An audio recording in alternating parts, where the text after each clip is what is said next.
anakaa kule nyuma, wanakaa na Mishi na mbunge wa Kisauni na Ivo Bara in one area. Na akiwa hapo utajua, kwa sababu yeye huwa anakaa hapo, akitaka kusema kitu anatembea mpaka kwa speaker, anasema speaker, nipe nafasi kidogo niseme kitu yangu. Katika rekodi ya bunge miaka hii yote amekuwemo, nimeangalia faili yake, hakuna hata siku moja speaker amemwambia you are out of order. Amekuwa mtu wa heshima. Kwa hivyo watu wa Kasipul, watu wa Homa Bay, mumepoteza shujaa wenu, bunge imepoteza na Kenya mzima imepoteza. Jana niliangalia kwa runinga mulipofika Homa Bay, and I saw and appreciated that truly a hero had arrived home. Unfortunately, he had arrived for the very last time and will never be seen again physically.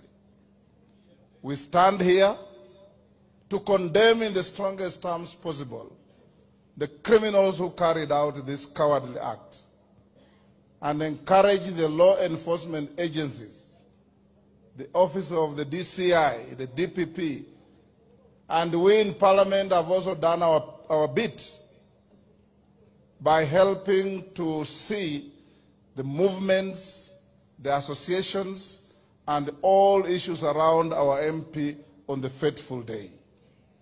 We hope the law will take its course and those who did this cowardly act will be brought to justice. And I agree with our bishop that in circumstances like this, we must preach peace, we must preach healing, we must preach love, and we must appreciate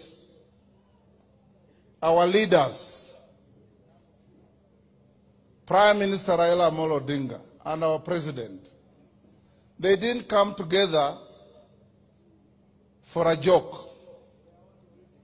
Hata ukienda msituni, utaona mafahali ya buffalo zikitembea pamoja. Sometimes they don't like each other, but it's important that we be together. Mheshimiwa Raila, you have our full support. And we will engage in a constructive and positive manner because we have no spare country. And when this country goes astray the way it did in 2007, we saw the consequences. So our young politicians, tuliza boli.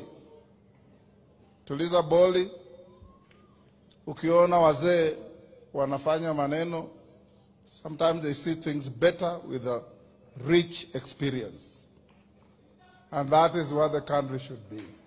Nikimalizia, pia naleta rambirambi, najua rais amesungumuza na Mheshimiwa Raila, sungumuza na John Mbadi, pia amenipa message yake kidogo, nisomee familia, na mama Magi, mama Ann, na watoto wenu.